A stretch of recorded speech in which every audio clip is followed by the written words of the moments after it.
You really thought you could waltz back here and claim this place like you still belong, huh, Jack? My cousin's voice sliced through the late afternoon hush of Murphy's Diner, loud enough that forks froze halfway to mouths and conversations faltered mid-sentence.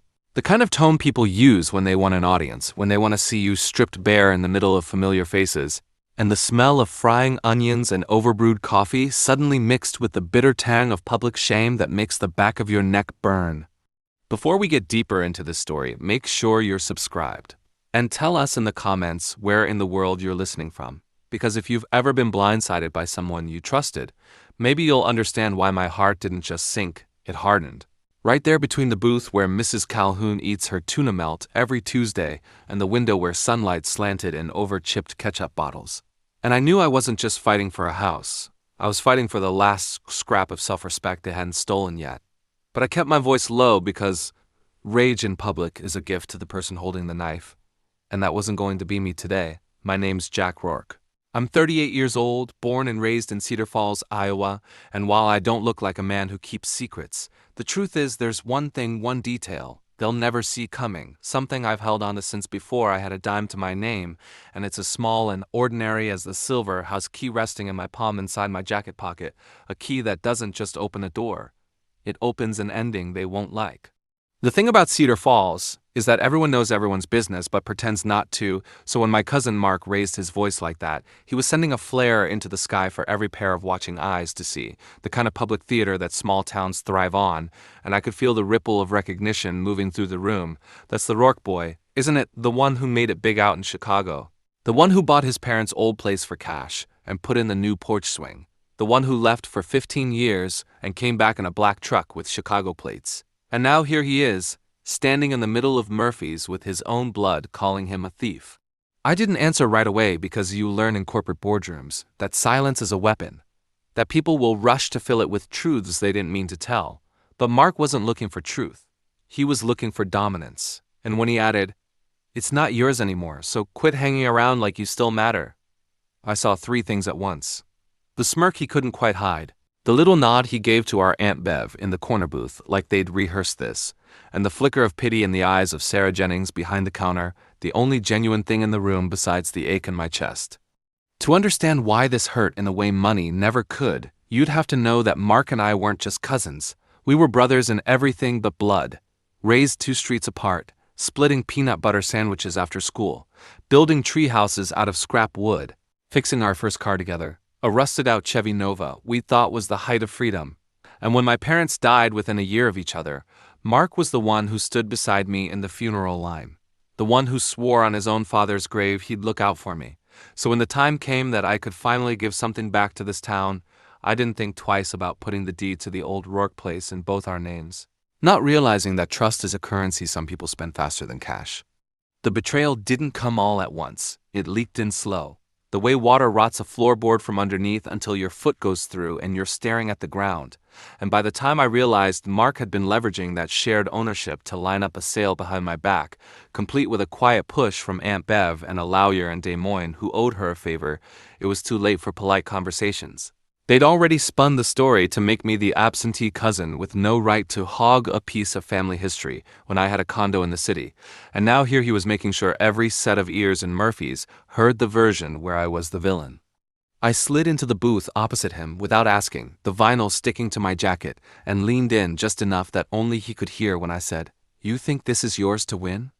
And he grinned like a man who'd already spent the money, like someone who didn't know I'd been preparing for this since the day I signed that deed, because the silver key in my pocket wasn't for the front door of the old Rourke house. Not exactly. It was for something else. Something tucked away in the crawl space under the east porch. A detail I'd left out of every conversation and document. Because if there's one thing years in business taught me, it's that leverage doesn't have to be loud to be lethal. Mark thought he had all the cards, but I had the joker he didn't know existed, and as I watched him bask in the attention of the diner, I made the quiet decision that this was the day I'd stop being the man who avoids a fight. This was the day I'd start the slow work of taking back not just the house, but the story they'd tried to write me out of. One move at a time, and no one in that room, not even Sarah with her worried eyes, had any idea the war had just started. Mark didn't waste any time after the scene at Murphy's, moving like a man who believed momentum was his friend. And by the end of that same week, one heard through the Cedar Falls grapevine, which is faster than the internet and twice as petty, that he'd already met with a realtor from Des Moines, the kind who specializes in heritage properties, which is just a nice way of saying they slap the word historic on a brochure so they can justify an extra zero on the listing. And I knew exactly where this was going. He was going to strip the house for every piece of value it had, down to the doorknobs, and he was going to do it while smiling for the local paper about keeping it in the family. But I didn't show my hand. I let him think the diner had been my breaking point, that I was licking my wounds back in Chicago, because if there's one thing small-town schemers understand less than loyalty, it's patience, and I had plenty of that. In the meantime, I played the part of the absentee cousin to perfection, dropping in at odd hours, parking a block away so no one saw my truck out front, slipping into the house under cover of dark to check on the east porch crawl space where the thing the silver key opened still waited, untouched, because no one had been stupid enough to go looking there yet. The fake ally arrived in the form of Carl Whitman, a guy I'd known since high school, who'd never quite made peace with being a bench warmer on the football team while I'd gone on to actually make something of myself, but who showed up at my condo one Tuesday with a six-pack and a lot of sympathy, saying things like, "Man, I can't believe Mark's doing you dirty like this. And, I could keep an eye on the place for you." And while my gut told me he was here because Mark sent him, I let him hang around just enough to feed him the kind of half-truths that make a mole think he's digging up gold when he's just shoveling dirt. Because sometimes you need the other side to think they've got a spy in your camp, so they stop looking for the real play. My genuine ally, though, came from somewhere I didn't expect. Sarah Jennings from the diner, who showed up at the hardware store while I was buying replacement bolts for the porch steps and said, without preamble, "They've been having meetings without you at Dev's place." And when I asked how she knew, she just shrugged and said, "My uncle does our plumbing," which in Cedar Falls is code for I hear more than I repeat, and she didn't want anything from me, no angle, just a quiet sense of right and wrong that made me believe there were still a few decent people left here, and she became my eyes on the ground when I wasn't in town. The weeks that followed were a chess game where Mark kept trying to box me in with little legal jabs, notices from the county about code violations that didn't exist, letters from the lawyer hinting at partition action, which is legal speak for forcing a sale, and I responded with nothing but silence, because sometimes you win by letting the other guy think he's already won. And in the meantime, I was working on my real plan, the one that hinged on the silver key and the thing it unlocked.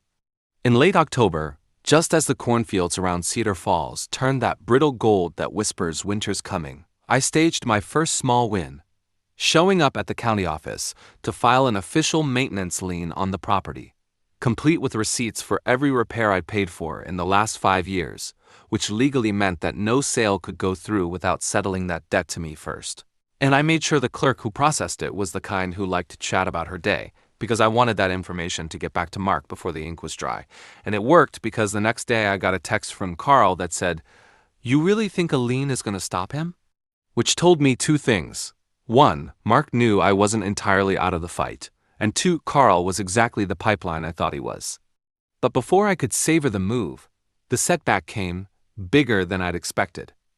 A formal notice of eviction from the property, signed not by Mark but by Aunt Bev herself, claiming I'd been trespassing and interfering with the quiet enjoyment of her share, which was a phrase so loaded with spite I could almost hear her saying it in that brittle church lady tone. And it wasn't just paperwork. It came with the sheriff's visit, right there in front of neighbors who craned their necks to watch me carry a box of my own belongings out of a house I'd poured half my life into. And I played it straight, didn't argue, didn't let them see the silver key in my pocket, because that day was just another move on the board, and the game wasn't over. By November, the air in Cedar Falls had that sharp edge that stings your lungs when you breathe too deep, the kind that makes the river steam in the mornings and turns the fields into brittle maps of frost. And with every passing day the clock ticked louder in my head because Mark had managed to get a court date for early December, a partition hearing that could force the sale of the house, unless I pulled something drastic, but I didn't flinch because this was exactly where I needed him. Pushing hard, burning resources, confident enough to stop looking over his shoulder. And while he spent his days cozying up to Aunt Bev and holding quiet meetings with the realtor in the back booth of Murphy's, I was spending mine in the crawl space under the east porch, working by flashlight, clearing away years of dust and spiderwebs to reach the old lockbox I'd bolted there the year I bought the place, the one the silver key opened, and inside wasn't cash or deeds or anything obvious. It was the thing I knew would end this fight, a collection of signed letters, receipts, and a video on a USB drive, all proof that Mark and Bev had been skimming rental income from the farmland my parents left me and funneling it into accounts that weren't theirs to touch, documentation I'd gathered slowly, almost accidentally, over the years when little mistakes in their lies lined up just right, and now it was all in one place, sealed and safe. Because while property battles can drag on for years, financial fraud has a way of ending careers overnight. The trick was timing. Drop it too soon, and they'd scramble to cover their tracks. Drop it too late, and the court could force a sale before it landed. So I bided my time, letting Mark think he was scoring more points, like when he managed to get my truck towed from the street outside the house under some abandoned vehicle ordinance, which only made me park farther away and slip in on foot at night. Because he still didn't understand that every move he made to push me out was making him look more like the aggressor in the eyes of the people who mattered, including the judge. Sarah kept feeding me little updates. They're talking about replacing the porch before listing it. Bev's cousin from Omaha was asking about property taxes. And I'd nod, store it, add it to the quiet picture I was building.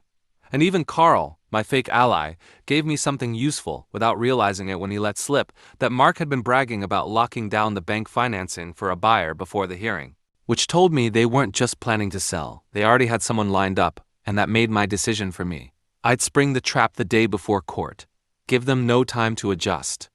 The clue no one saw, the one I made sure to plant right under their noses, came in the form of an old photograph I left in the kitchen drawer. A picture of me and Mark as kids holding up the keys to that rusted Chevy Nova.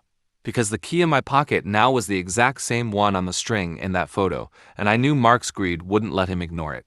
He'd see it and think it was just nostalgia, never guessing it was a breadcrumb leading straight to the crawl space where I wanted him to go, where I wanted him to find the lockbox and open it, because I'd left a decoy inside, a stack of fake evidence implicating me in some trumped-up tax scheme, bait that would make him sprint to his lawyer, confident he'd just found the nail for my coffin. Not realizing that the real box, the one with the truth, was hidden one layer deeper under a false floor panel I'd installed years ago. By Thanksgiving, with the town buzzing about the big court showdown like it was a football game, Mark had taken the bait exactly as planned. Carl dropped a smug hint about seeing some interesting stuff in the house, and I nodded like I'd been caught, and the satisfaction in his eyes told me everything I needed to know. The hook was in, and all I had to do was wait for them to pull hard enough to fall into their own net. The mini reveal came 2 nights before the hearing, when Sarah handed me a folded napkin at the diner with 3 words written in pen. They copied it, meaning Mark and Bev had taken whatever was in that decoy lockbox and made their own versions, thinking they'd parade it into court, and I just smiled, because that was the moment the entire game tilted in my favor.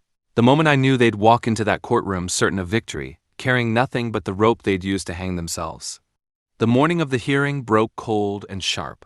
The kind of winter light that makes everything look a little too honest, no shadows to hide in, and as I stepped out of the motel room on the edge of town, the frost cracked under my boots like thin glass, each step carrying me closer to the courthouse, where Mark and Bev were no doubt already rehearsing their victory poses, and I let them have that moment because it's sweeter to watch it shatter later.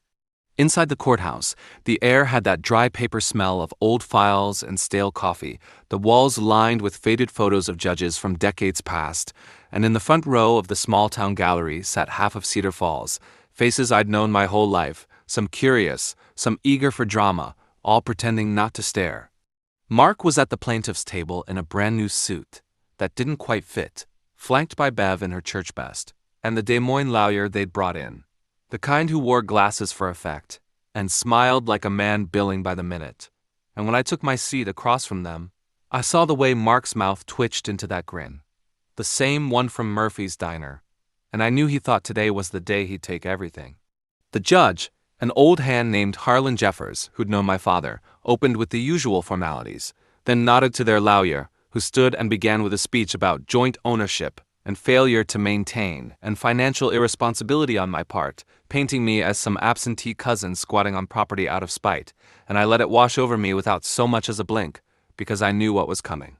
Then came the moment they'd been dying to get to, the introduction of evidence, and Mark himself carried a manila folder to the bench, glancing at me like a cat with a mouse in its teeth, and I could almost hear the words in his head. Checkmate.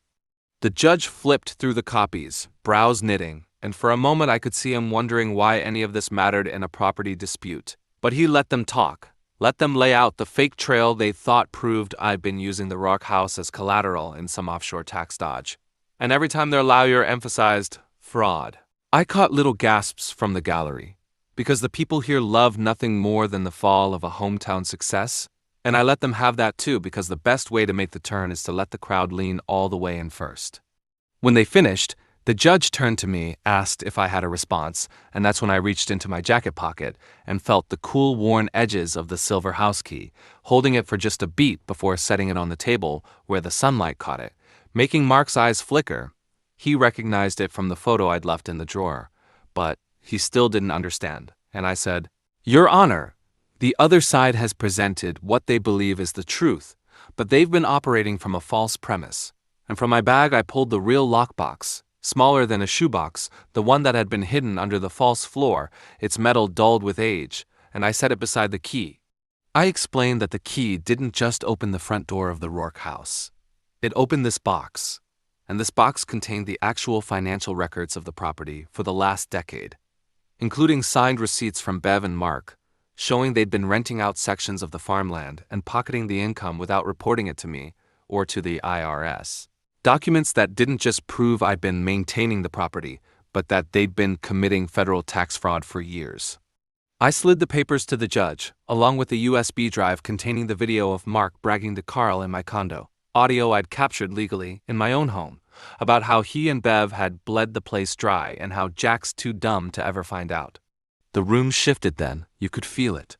The low murmurs, the way eyes moved from them to me, and I saw Bev's face go the color of old paper, Mark's grin collapsing into something ugly and tight.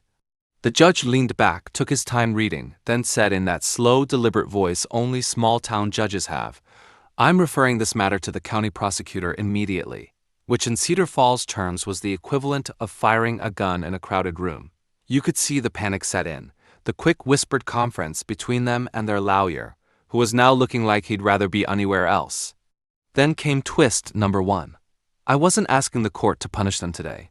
I was asking for sole ownership of the house on the grounds of breach of fiduciary duty and bad faith, which under Iowa law is a thing, and with the fraud evidence on the table, the judge granted it on the spot, declaring the property mine free and clear, wiping their names from the deed like they'd never existed.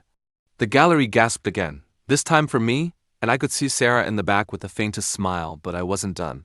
Twist number two was quieter, personal. As we left the courtroom, I slipped the silver key into Mark's palm and said, "That's yours now." And he looked at me like I'd gone insane until I added, "It opens the crawl space. You'll want to see what's left in there." And I walked away without watching him realize that all that remained under that porch was the decoy evidence implicating me, now worthless because the case was closed, but still just damning enough that if he got desperate and tried to shop it around, it would blow back on him for tampering with evidence in an active investigation. By the time I drove past the old house that afternoon, the porch swing was swaying in the winter wind, the place mine again in every sense, and I felt the weight in my chest ease. Not because I'd won the property, but because I'd taken back the narrative they'd tried to write me out of. And in a town like Cedar Falls, that's the real currency. The key, once a symbol of shared trust, was now a reminder of exactly how far I'd come and how far they'd fallen. And as I slid it back onto my own ring later that night, I knew I wasn't just free of them. I was free of the need for their approval, which was the sweetest justice of all. If you enjoyed this story, please give a thumbs up to the video and consider subscribing to the channel for more powerful true life stories.